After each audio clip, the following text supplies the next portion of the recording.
শচী দেবী, তাছাড়া পৃথিবীতে কেউ করতে পারেনি। এই ব্রতের বিধান যদি তোমায় প্রথম বলি মা তুমি করতে পারবে না, আমি একের পর এক বলবো তুমি সেই মতো করবে। কিন্তু জননী গো, আগে তোমায় গঙ্গাবাড়ি হাতে করে প্রতিজ্ঞা করতে হবে, আমি যা আদেশ করব তোমায় তাই পালন করতে হবে। এই কথা শ্রবণ করে মা সত্যভামা দেবী কি করলেন, গঙ্গাবাড়ি হাতে করে প্রতিজ্ঞা করলেন যে মহামুনি আপনি যা আদেশ করবেন আমি তা নতমস্তকে পালন করব। এবার মহামুনির আদেশে ব্রতের আয়োজন করলেন। ব্রতের আয়োজন করে যজ্ঞগারে অগ্নিকুণ্ডে সুসজ্জিত করে সত্যভামা দেবীকে বললেন তুমি গঙ্গাবাড়িতে স্নান করে এসো, আমি যজ্ঞের অনলে অগ্নি জ্বালব। এবার নারদ মুনি মুনি ঋষিগণকে আমন্ত্রণ করে নিয়ে এসে যজ্ঞ শুরু হলো। সত্যভামা দেবীকে যজ্ঞের পাশে বসিয়ে বলছে, সত্যভামা দেবী যজ্ঞ শুরু করতে গেলে আগে সূর্যদেবকে প্রণাম করতে হয়, কারণ সূর্যদেবকে না প্রণাম করে কোনোদিন যজ্ঞ করা যায় না, কোনো দেবতার পুজো করা যায় না। তাই আমি মন্ত্র বলছি, তুমি উচ্চারণ করো। এবার নারদ মুনি মন্ত্র পাঠ করছে মা, বলছে বলো হে সূর্যাং সহস্তাংশ তেজ রাশি জগৎপতে অনুকম্পায় মানভক্তায় শ্রী শ্রী সূর্যদেবায় নমঃ। এবার সূর্যদেবের উদ্দেশ্যে অর্ঘ্য নিবেদন করে বলছে, সত্যভামা দেবী গো, তোমার যজ্ঞ আমি শুরু করে দিচ্ছি, তুমি এক কাজ করো, এই গোবিন্দকে তোমার পতিকে গঙ্গা বাড়িতে স্নান করে নিয়ে এসে ওনাকে রাজবেশ পরিধান করে যজ্ঞের পাশে বসিয়ে দাও। সেই মতো বসিয়ে দিল মা। এবার নারদ মুনি মুনি ঋষিগণকে যজ্ঞের পাশে অনলে ঘৃত মধু অর্ঘ্য মন্ত্র বলছে আর নিবেদন করছে। যজ্ঞের অগ্নিশিখা দাউ দাউ করে জ্বলছে। এবার নারদ মুনি বলছে, সত্যভামা দেবী গো, তোমার যজ্ঞ তো মাঝপথে চলে গেছে, এবার এক কাজ করতে হবে দেবী। বলছে আদেশ করুন মুনিবর।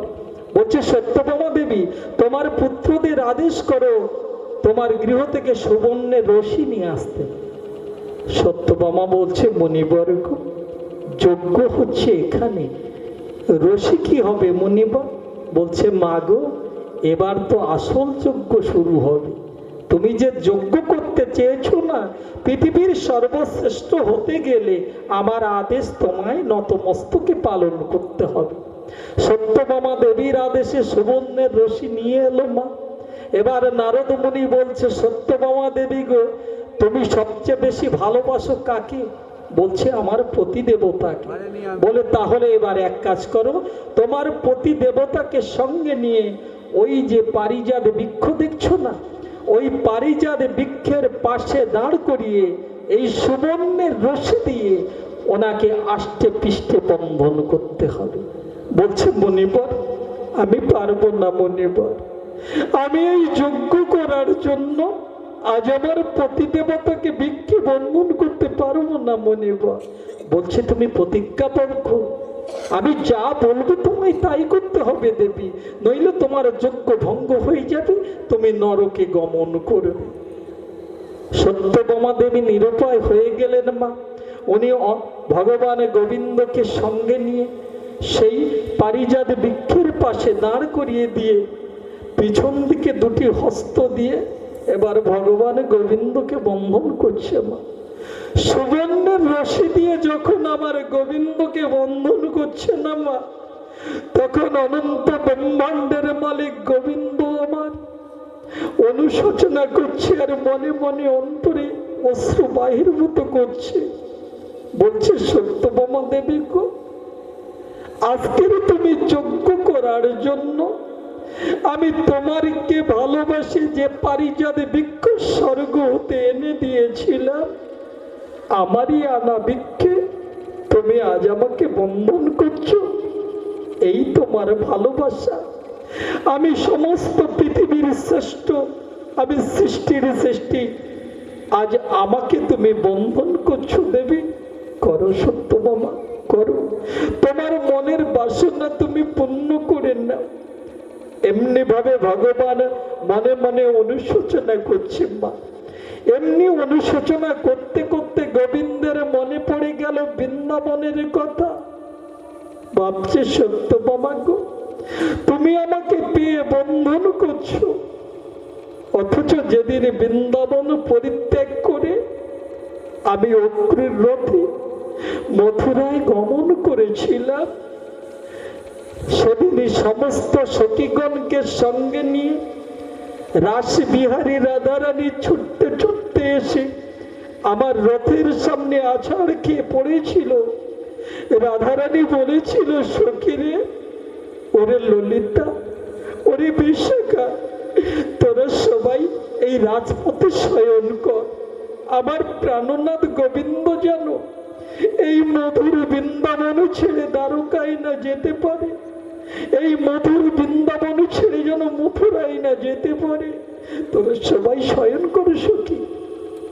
কিন্তু সেদিন সবাইকে উপেক্ষা করে, সবাইকে কাঁদিয়ে আমি চলে এসেছিলাম, আর আজ তুমি আমায় বন্ধন করছো দেবী।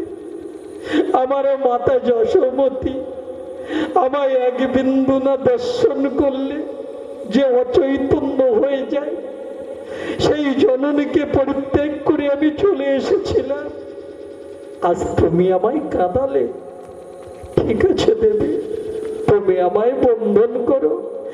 এমনি মনে মনে ভগবানে গোবিন্দ আমার অশ্রুবাড়ি বাহির হতে করছে। মা সত্যভামা দেবী বন্ধন করে আবার যজ্ঞের পাশে এসে বসলে। নারদ মুনি বলছেন, সত্যভামা দেবী গো, এবারে তোমার যজ্ঞ পূর্ণ করে দে। এবারে সত্যভামা দেবীকে বলছে, দেবী তুমি গঙ্গা পাড়ি হাতে নিয়ে, তোমার যজ্ঞ সমাপ্ত হয়ে গেছে, আমি পুণ্য আহুতি দান করেছি, এবার তুমি এক কাজ করো, আমায় দক্ষিণা দাও। সত্যভামা দেবী কি করলেন, গঙ্গা বাড়ি হাতে নিয়ে নারদ মুনির চোখের দিকে তাকিয়ে এবার দক্ষিণা দিচ্ছে। বলছে, মুনিবর আপনি বলুন কি চান, আপনি যা চাইবেন আমি আপনাকে তাই দক্ষিণা দেব। বলছে, না দেবী, এই যজ্ঞের বিধান কি জানো, ধন জন মণি মুক্তা রাজ্য ঐশ্বর্য দক্ষিণা দিলে হবে না। এই যজ্ঞের বিধান দেবী, তোমার প্রতি দেবতাকে আমায় দান করে দিতে হবে। বলছি, দান করতে হবে প্রতি দেবতাকে? বলছি, হ্যাঁ, তুমি আমায় দান করে দাও, তবে তোমার যজ্ঞ পূর্ণ হবে। সত্যভামা দেবী কিছু বুঝতে পারলেন না মা, যে দানের পরিণাম কত ভয়ঙ্কর হতে পারে। তাই সত্যভামা দেবী কি করলেন না, গঙ্গা বাড়ি হাতে নিয়ে নারদ মুনিকে ওনার প্রতি দেবতাকে দান করে দিলেন, যে আজ হতে আমার প্রতি দেবতাকে আমি আপনাকে দান করলাম। নারদ মুনি তুস্তি তুস্তি করে দান গ্রহণ করে নিয়ে মা এবার আনন্দে উঠে সেই যজ্ঞের কাছে নাচছে। বলছে, দেবী গো, আমি জন্ম জন্ম সাধনা করে যে ভগবান গোবিন্দের চরণ পাওয়ার জন্য দিবানিশি যার গান গুণ কীর্তন করি, আজ তাকে আমি হাতে পেয়ে গেছি। এমনি ভাবে নারদ মুনি নাচতে নাচতে ছুটে গিয়ে ভগবান গোবিন্দের সেই বন্ধন মুক্ত করছে। মা বলছে, প্রভু গো, আজ তুমি বড় ব্যথা পেয়েছো না ভগবান, বড় ব্যথা পেয়েছো। ওগো গোবিন্দ, তুমি ভাবো এই পৃথিবীর সবাই তোমায় ভালোবাসে না গোবিন্দ, কিন্তু না প্রভু, এই পৃথিবীতে মানব রূপে যারা জন্মগ্রহণ করে এরা সবাই স্বার্থের জন্য তোমায় ডাকে ভগবান। এরা কেউ অন্তর দিয়ে ডাকে না, কেউ আপন করে পেতে চায় না, আমার মতো কেউ তোমার চরণ চায় না, এরা স্বার্থের জন্য ভালোবাসে ভগবান। বড় ব্যথা পেয়েছো না ভগবান, বন্ধন মুক্ত করে দিলেন। বন্ধন মুক্ত করে দিয়ে বলছে, প্রভু গো, এই রাজবেশ তুমি পরিত্যাগ করে দাও।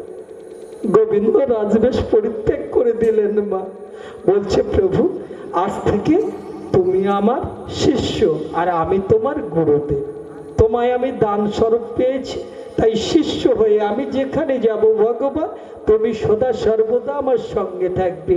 এসব পরিত্যাগ করে দাও, আমার এই ভিক্ষের ঝুলি আজ তোমার কাঁধে দিলাম, তুমি এইটা নিয়ে আমার সঙ্গে চলো। এমনি কথা বলে সেই ভিক্ষের ঝুলি নারদ মুনি গোবিন্দের কাঁধে দিল। এবার একটি হস্ত ধরে নারদ মুনি বলছে, প্রাণনাথ গোবিন্দ গো, আজ থেকে আমি যেখানে যাব তুমি আমার সঙ্গে থাকবে, চলো প্রভু। টেনে নিয়ে চলে যাচ্ছে। সত্যভামা দেবী এদিকে ওদিকে তাকাচ্ছে মা, বলছে কি ব্যাপার, যজ্ঞপূর্ণ হলো, ভগবান গোবিন্দকে নিয়ে চলে যাচ্ছে কেন?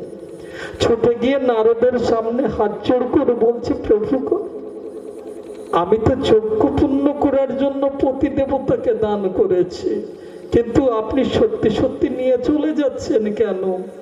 বলছে, সত্যভামা দেবী গো, তুমি বোধহয় জানো না, যজ্ঞে যা দান করা হয়, যাকে একবার দিয়ে দেওয়া হয় তাকে ফেরত নিতে নেই। এনাকে যদি ফেরত নাও তাহলে তোমার নরকে গমন হবে। বলছে, না না, আমি যজ্ঞ চাই না, আমি পৃথিবীর সর্বশ্রেষ্ঠ রমণী হতে চাই না মুনিবর, আপনি কৃপা করে আমার পতি দেবতাকে আমায় ফিরিয়ে দেন মুনিবর, আমি চাই না, এই যজ্ঞ আমি চাই না। বলছে, না সত্যভামা, তুমি প্রতিজ্ঞাবদ্ধ, আমি তোমায় ফেরত দিতে পারবো না, আমি নিয়েই চলে যাব। বলছে, দাঁড়ান মুনিবর, আপনি যে বলেছিলেন এর আগে 3 জন যজ্ঞ করেছিল, ওরা ওদের স্বামীকে কেমন করে ফেরত পেল মুনিবর? বলছে, শোনো দেবী, অগ্নির স্ত্রী সাহা দেবী এই ব্রত করেছিল, ওনার পতিকে আমায় দান করে দিয়েছিল, কিন্তু ওকে আমি সঙ্গে নেই না। কেন জানো? অগ্নি হচ্ছে সর্বভক্ষ হুতাশন, ও যা পায় তাই আহার করে, তাই ওকে আমি ছেড়ে দিয়েছি। তা বলছে, শিবের স্ত্রী যজ্ঞ করেছিল, তার পতিকে কেন ছেড়ে দিয়েছে? বলছে, দেবী গো, তুমি জানো না, আমি দুর্গার পতিকে কেন ছেড়েছি জানো? দুর্গার পতি হচ্ছে মহাদেব, ও গরুর পিঠে অর্থাৎ ষাঁড়ের পৃষ্ঠে ছাড়া চলতে পারে না, আর ও শ্মশানে পড়ে থাকে, ছাই ভস্য মাকে, ওর গলায় সাপের মালা থাকে, তাই ওকে বাদ দিয়েছি, সঙ্গে নেই না। বলছে, তাহলে স্বর্গের দেবরাজ ইন্দ্রকে ছেড়ে দিলেন কেন? বলছে, দেবী গো, স্বর্গের দেবরাজ ইন্দ্র উনি ঐরাবতী ছাড়া চলতে পারেন না, তাই ওকে আমি বাদ দিয়ে দিয়েছি, সঙ্গে নেই না। বলে, আমার পতিকে দেবেন না কেন? বলছে, তুমি জানো না সত্যভামা, তুমি কি ভুল করেছো, কাকে হারিয়েছো তুমি নিজেই জানো না দেবী। তোমার প্রতি যে অনন্ত ব্রহ্মাণ্ডের মালিক, এই ভগবান গোবিন্দ আমার, ইনি পদব্রজেও চলতে পারে, জলেও চলতে পারে, শূন্যেও চলতে পারে, আবার পাতালেও চলতে পারে। ইনি সেবা করলেও থাকতে পারে, আবার না সেবা করলেও থাকতে পারে। তাই আমার মনে বাসনা, দিবানিশি এনার চরণ যুগল দর্শন করব। সত্যভামা দেবী বলছে, আমি দেব না। বলছে, দেবী, দ্বন্দ্ব করে কোনো লাভ নেই, তাহলে আমি অভিসম্পদ করব। এমনি ভাবে কথাবার্তা চলছে মা, কথোপকথন হচ্ছে। ঠিক এমনি সময় রুক্মিণী দেবী সমস্ত সখীগণকে সঙ্গে নিয়ে, ভগবানের 1600 স্ত্রীকে সঙ্গে নিয়ে এসে দাঁড়িয়েছে। বলছে, মুনিবর্গ, আপনি কৃপা করে দয়া করে আমাদের পতিদেবতাকে আমাদের ফিরিয়ে দেন মুনিবর। বলছে, রুক্মিণী দেবী, তোমরা মিছাতে আমার সঙ্গে কেউ দ্বন্দ্ব করো না, আমি গোবিন্দকে আজ দেব না, প্রতিজ্ঞা করেছি, দেবই না। কারণ সত্যভামা দেবী যখন যজ্ঞ করেছিল, তোমরা কেন নিষেধ করনি? কেন বলনি যে ওনার উপরে তোমাদের অধিকার আছে? আমি দেব না। রুক্মিণী বলছে, মুনিবর্গ, আজ আমরা এসেছি আমাদের পতি দেবতাকে ফেরত নেওয়ার জন্য নয় মুনিবর, তবে কিসের জন্য এসেছ? ওগো মুনিবর,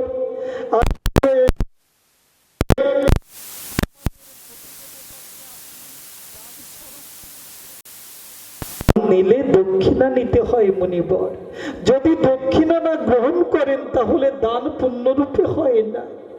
তাই গোবিন্দকে আপনি দান স্বরূপ পেয়েছেন, আর আমাদের সবাইকে সঙ্গে নেন দক্ষিণা স্বরূপ। মুনিবর্গ, যেখানে ভগবান গোবিন্দকে নিয়ে যাবেন, চরণ যুগল তো দর্শন। নারদ মুনি কারো কথা শুনছে না মা, গোবিন্দের হস্ত ধরে নিয়ে চলে যাচ্ছে। ঠিক এমনি সময় ছুটতে ছুটতে দৈবকী দেবী আসছে মা। মাতা দৈবকী ছুটতে ছুটতে এসে মুনিবরের চরণ যুগল জড়িয়ে ধরে বলছে, মুনিবর্গ, ওগো নারদ মুনি, আমার এই গোবিন্দকে তুমি নিয়ে যেও না মুনি। কেন জানো নারদ? আমি বহু জন্ম সাধনা করে আমি দুষ্ট কংসের কারাগারে দিবানিশি চাবুকের আঘাতে ক্ষত বিক্ষত হয়ে এই গোপালকে গর্ভে ধারণ করেছিলাম। আমার ছোট্ট গোপালকে তুমি নিয়ে যেও না মুনিবর। তুমি যদি আমার জীবন চাও, আমি হাসতে হাসতে এই মুহূর্তে আমার এই প্রাণ আমি তোমার চরণে বিসর্জন দিচ্ছি, তবু তুমি আমায় কাঁদিও না মুনিবর। নারদ মনে মনে হাসছে যে আর তো যাওয়া যাবে না, মা এসে গেছে, আর যাওয়া যায়।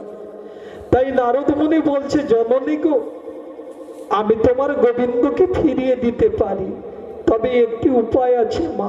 বলছে, বলো না মুনিবর, কি উপায়? তুমি যা বলবে আমি তাই করব। বলছে, জননী গো, যদি এই গোবিন্দের ওজনে আমায় অলঙ্ক স্বর্ণ মুদ্রা দিতে পারো, তাহলে আমি গোবিন্দকে ফিরিয়ে দিতে পারি। এই কথা যেই বলেছে না মা, সত্যভামা দেবী অচৈতন্য হয়েছিল, উনি চৈতন্য ফিরে পেয়েছে। সত্যভামা দেবী চৈতন্য ফিরে পেয়ে বলছে সমস্ত পুত্রগণকে, ওরে পুত্র, তোরা সবাই দ্রুতগামী ছুটে যা, যার গৃহে যত স্বর্ণ অলঙ্কার আছে সব নিয়ে আয়। এবার সমস্ত সুবর্ণ অলঙ্কার মা বোঝা বোঝা নিয়ে আসছে। একটি সুবর্ণের দাড়ি খাটিয়েছে মা, সেই দাড়ি খাটিয়ে একদিকে গোবিন্দকে বসিয়েছে আর একদিকে সেই স্বর্ণ অলঙ্কার চাপিয়ে দিচ্ছে। যত চাপায় মা কোনোদিন গোবিন্দকে এক বিন্দু তুলতে পারছে না। এবার হস্তির পিঠে করে, অশ্বের পিঠে করে সমস্ত রাজ্যের মধ্যে যত সুবর্ণ অলঙ্কার ছিল পাহাড় প্রমাণ করে দিল মা, কিন্তু ভগবান গোবিন্দকে এক বিন্দু তুলতে পারল না। নারদ মুনি বলছে, সত্যভামা দেবী গো, তুমি মিথ্যে প্রতিশ্রুতি দিয়েছিল। তোমার মতো যারা মিথ্যে কথা বলে, যারা প্রতিশ্রুতিতে বদ্ধ হয়ে যারা সত্য ভঙ্গ করে, তাদের যোগ্য করা উচিত নয়। আমি গোবিন্দকে নিয়ে চলেই যাব। আবার হস্ত ধরে তুলেছে মা। এমনি সময় অক্রু বলছে, দাঁড়ান মুনিবর, আপনি একটু অপেক্ষা করুন। অক্রু কি করলেন না, উদ্ধব পাশে দাঁড়িয়েছিল। অক্রু বলছে, উদ্ধব রে, সমস্ত ব্রহ্মাণ্ডের ঈশ্বর যিনি, যার একটি লোককূপে একটি ব্রহ্মাণ্ড সৃষ্টি হয়, সেই অনন্ত ব্রহ্মাণ্ডের মালিককে কি এই অর্থের বিনিময়ে পাওয়া যায়? ওরে উদ্ধব, তুই দ্রুতগামী গৃহে ছুটে যা, একটি সুবর্ণের ধামা নিয়ে আসবি, আর সেই ধামায় তুলো ভরে আনবি, আর আসার পথে দুটি তুলসী পত্র নিয়ে আসবি। উদ্ধবের কথায় উদ্ধব ছুটতে ছুটতে তুলোর ধামা আনতে যাচ্ছে মা। ঠিক এমনি সময় মহারাজ জন্মেঞ্জয় মুনিবরকে প্রশ্ন করেছিলেন, মুনিবর, সমস্ত দ্বারকা নিবাসী ভগবান গোবিন্দকে চিনতে পারল না, উদ্ধব কেমন করেছিল আর অক্রু কেমন করেছিল, যে গোবিন্দকে কিভাবে পাওয়া যায়? আপনি একটু ব্যাখ্যা করে বলুন। ভগবান গোবিন্দকে কেমন ভাবে চিনল? তখন শ্রী বৈশ্বপ্রাণ মহামুনি বলেছিলেন যে এই পৃথিবীতে ভগবান গোবিন্দকে সঠিকভাবে সাধন ভজন করত অর্জুন আর অক্রু। বলছে সেটা কেমন? বলছে শোনো মহারাজ, আপনি শুনুন। অক্রু মহামতি যখন অনন্ত ব্রহ্মাণ্ডের মালিক গোবিন্দকে রথে করে মথুরায় এনেছিল, মাঝপথে উনি রথ দাঁড় করিয়ে দিয়ে উনি যমুনার জলে স্নান করতে নেমেছে। স্নান করতে নেমে উনি জলের মধ্যে যোগাসন করে গোবিন্দের সাধনা করেছিলেন। সেই সাধনা করে উনি গোবিন্দকে জলের মধ্যে দর্শন করেছিলেন। জলের মধ্যে গোবিন্দকে দর্শন করি আবার উপরে উঠে দেখে রথের উপরে যিনি, জলের মধ্যে উঠে। বলছে এর কারণ কি? এর কারণ কি জানেন মা? আপনারা অনেকেই জানেন না, আমি আপনাদের একটু বুঝিয়ে বলছি। এই পৃথিবীতে রাসমঞ্চে রাসেশ্বরী রাধারানীর সঙ্গে ভগবান গোবিন্দ আমার বিরাজমান থাকে গোলকে। দীর্ঘদিন ভগবান গোবিন্দের সঙ্গে রাধারানী থাকতে থাকতে মা উনি গর্ভবতী হয়েছিলেন। রাধারানী গর্ভবতী হওয়ার পর এবার যখন পূর্ণ গর্ভ হয়েছে, ঠিক এমনি সময় ভগবান গোবিন্দ আমার বৃন্দাবন পরিদর্শন করতে বেরিয়ে গেছে শ্রীদাম সখাকে সঙ্গে নিয়ে। ঠিক এমনি সময় রাধারানীর গর্ভের সন্তান প্রবেশ করেছে, প্রসব করেছে, ভূমিষ্ঠ হয়েছে, কিন্তু সন্তান জন্মগ্রহণ করেনি মা, একটি মাংসপিণ্ড প্রসব করেছে। সেই মাংসপিণ্ড যখন প্রসব করেছে মা, তখন রাধারানী বৃন্দা দেবীকে ডেকে বলছে, বৃন্দা রে, দীর্ঘদিন গর্ভ ধারণ করা আমার বৃথা হয়ে গেল, এই মাংসপিণ্ডকে রেখে কি হবে, একে সাগরের জলে নিক্ষেপ করে দে। এবার বৃন্দা দেবী সেই মাংসপিণ্ড নিয়ে সাগরে নিক্ষেপ করে দিয়েছিলাম। সাগরের জলে নিক্ষেপ করে দিতে উনি অতল তলে তলিয়ে গেলেন। এমনি সময় গোবিন্দ এসে বলছে, রাধে, তোমার গর্ভের সন্তান কোথায়? বলছে, প্রভু গো, আমার গর্ভে সন্তান হয়নি, মাংসপিণ্ড জন্মগ্রহণ করেছিল। বলছে, রাধে কোথায় সে? বলছে, আমি সমুদ্রের জলে নিক্ষেপ করে দিয়েছি। ভগবান গোবিন্দ ক্রোধান্বিত হলেন, বলছে, রাধারানী গো, দীর্ঘদিন পরিশ্রমের পর আমার সন্তান তোমার গর্ভে জন্মগ্রহণ করেছিল, বহু সাধনার পর তুমি মা হয়ে সন্তানকে জলে নিক্ষেপ করেছ। ওগো রাধারানী, আজ এই বৈকুণ্ঠে দাঁড়িয়ে আমি তোমায় অভিসম্পাত করছি, তুমি জীবনে কোনোদিন মা হতে পারবে না। তোমার গর্ভে যে সমস্ত গোপিনী জন্মগ্রহণ করবে, ওরা কোনোদিন মা ডাক শ্রবণ করতে পারবে না। আমার সন্তানকে তুমি ত্যাগ করেছ, আমি আমার সন্তানকে রক্ষা করব। তাই ভগবান গোবিন্দ এই কথা বলে মা সাগরের মধ্যে প্রবেশ করেছিলেন। জলের মধ্যে প্রবেশ করে দেখে ভগবান গোবিন্দ আমার চতুর্ভুজ রূপী একটি সুন্দর সন্তান সেই জলের মধ্যে নয়ন জলে বক্ষ ভাসিয়ে দিচ্ছে।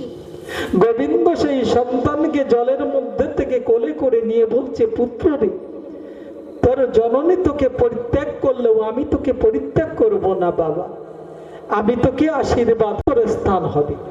এই পৃথিবীতে যারা আমার ভক্ত, যারা আমার সাধন ভজন করবে, তারা জলের মধ্যে তোকে সাধনা করবে, আর তোকে যখন সাধনা করবে তখনই সেই আমার যুগল চরণে তার আশ্রয় মিলে যাবে।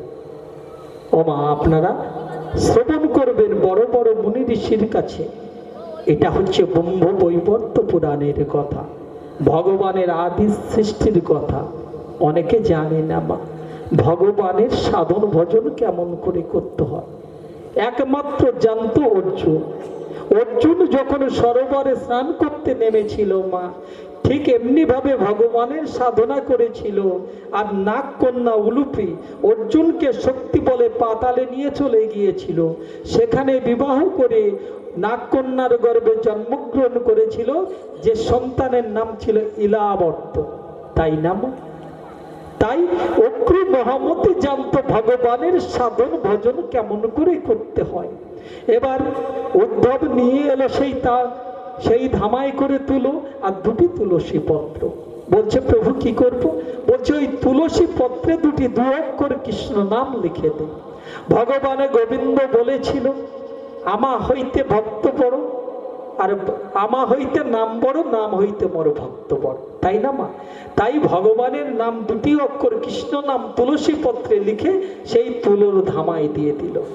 দিয়ে অক্রু মহামতি সেই তুলোর ধামাকে মস্তকে ধারণ করে বলছে যে ওই সমস্ত স্বর্ণ অলঙ্কার অপর থেকে নামিয়ে দাও।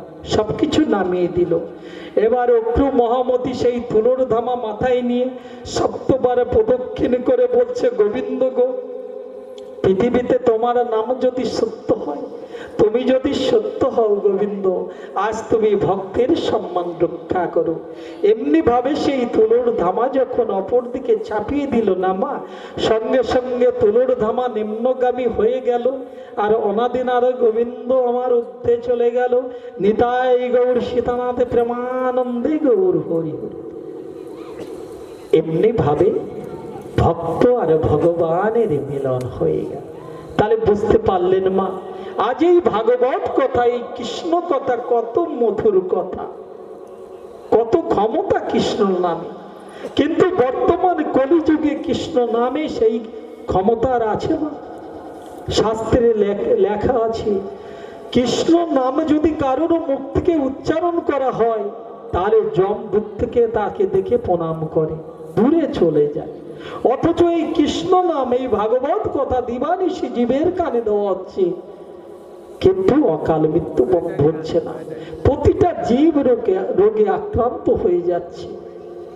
এর কারণ কি না, আমরা সঠিকভাবে সঠিক জিনিসটাকে গ্রহণ করছি না মা। আমরা আনন্দে মেতে গেছি। রাধে রাধে, জয় রাধে। এবার নারদ মুনি কি করলেন মা, সেই তুলসী পত্রটাকে হস্তে নিয়ে উনি আনন্দে নাচতে নাচতে বলছে, প্রভু গো, আজকের আমার মনোবাসনা পূর্ণ হয়ে গেল। আজ এই অমূল্য সম্পদে তোমারই নাম লেখা, এই তুলসী পত্র দিয়ে আমি সন্তুষ্ট, আমার জীবন সার্থক হয়ে গেল। এবার নারদ মুনি চলে গেলেন মা।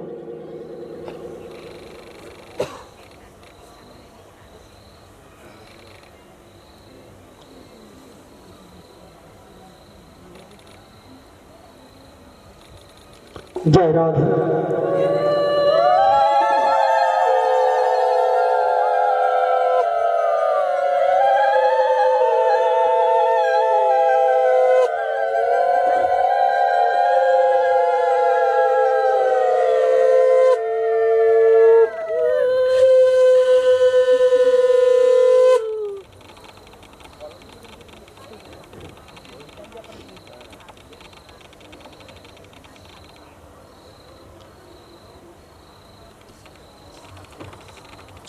জয় রাধে, রাধে রাধে। এবারে সত্যভামা দেবী কি করলেন, ভগবান গোবিন্দের হস্ত ধরে নিয়ে নিজ গৃহের মধ্যে প্রবেশ করে সুবর্ণের সিংহাসনে বসিয়ে বলছে, ভগবান গো, এতদিন জানতাম তুমি আমার স্বামী, আমার প্রতিদেবতা, কিন্তু আজ বুঝতে পারলাম গোবিন্দ, তুমি তো আমার প্রতিদেবতা নও, তুমি অনন্ত ব্রহ্মাণ্ডের মালিক। আমি এতদিন তো ভুল করেছি। ওগো প্রতিদেবতা, ওগো অনাদির নাথ গোবিন্দ, অনন্ত ব্রহ্মাণ্ডের মালিক আমার, আজ আমার এই মন প্রাণ, আমার সবকিছু আমি তোমার যুগল চরণে অর্পণ করলাম। ভগবান, আমি তোমার অর্ধাঙ্গিনী হতে চাই না, আমি তোমার স্ত্রী হয়ে থাকতে চাই না। ওগো ভগবান, শুধু তোমার চরণে আমার একটি মাত্র প্রার্থনা, আমি যতবার পৃথিবীর মুখে যদি জন্মগ্রহণ করি, তোমার এই রাঙা চরণে যেন আমার স্থান পাই। গোবিন্দ, তুমি কৃপা করে তোমার যুগল চরণে আমায় স্থান দিও। এমনি ভাবে গোবিন্দের চরণে সত্যভামা দেবী লুটিয়ে পড়লেন মা। ভগবানের গোবিন্দ আমার ভক্তের দুঃখ সইতে পারে না, তাই সত্যভামা দেবীকে অঙ্গে জড়িয়ে ধরে বলছে, সত্যভামা গো, এই পৃথিবীতে আমি কারো আপন নই, কারো পর নই। যে আমাকে মন প্রাণ দিয়ে ডাকেছে, আমায় ভালোবাসে, আমি তার হয়ে যাই। তুমি আমার অন্তর সত্যভামা, তুমি দুঃখ করো না। এমনি ভাবে ভক্ত আর ভগবানের মিলন হয়ে গেল মা। রাধে রাধে, জয় রাধে। আজ বহু ভাগ্যের ফলে আপনাদের কাছে এসেছি মা। বর্তমান কলির যুগে কলির হরিনাম, কলির কৃষ্ণ নাম কোন পথে অগ্রসর হয়েছে, চৈতন্য চরিতামৃত থেকে আপনাদের একটু বোঝাই মা, আপনারা সাধন করুন। এই কৃষ্ণ নাম, এই মধুমাখা কৃষ্ণ নাম সর্ব অগ্রে একদিন বৈকুণ্ঠ ধামে মা সুধামাখা কৃষ্ণ নাম পরিবেশন করছে কে না, পঞ্চমুখে পঞ্চানন। পঞ্চমুখে পঞ্চানন শিব এই কৃষ্ণ নাম গাইছে, আর দেবী সরস্বতী মধুর সুরে বীণা বাজাচ্ছে। এই বীণার সুরে মস্মিত হয়ে কৃষ্ণ নাম মিশ্রিত হয়ে সুধার ন্যায় বিন্দু বিন্দু বরিশন হচ্ছে, সমস্ত দেবগণ আস্বাদন করছে। এমনি সময় গোলক বিহারী গোবিন্দ আমার গোলক থেকে অদর্শন হয়ে গেল। সমস্ত দেবগণ তাকিয়ে দেখছে মা, সবাই আছে, গোবিন্দ নেই। তাই দেবগণ কাতর কণ্ঠে বলছে, প্রভু আপনি কোথায়? শূন্য থেকে দেবগণ দৈব মানিতে বলছে, দেবগণ আপনারা যদি আমার দর্শন পেতে চান তাহলে মহাদেব যে কৃষ্ণ নাম গেয়েছে ওনাকে আমার কাছে প্রতিজ্ঞা করতে হবে, তবেই আমি দর্শন দেব। মহাদেবের কাছে দেবগণ বললেন, আপনি প্রতিজ্ঞা করুন, নইলে ভগবান দর্শন দেবে না। তাই মহাদেবের সমস্ত দেবগণের অনুরোধে বলছি, ভগবানে গো, আমি তোমার নাম করার জন্য শ্মশানে থাকি, আর আজ তোমার কাছে প্রতিজ্ঞা করতে হবে। ঠিক আছে প্রভু, আমি সত্য সত্য করিলাম অঙ্গীকার।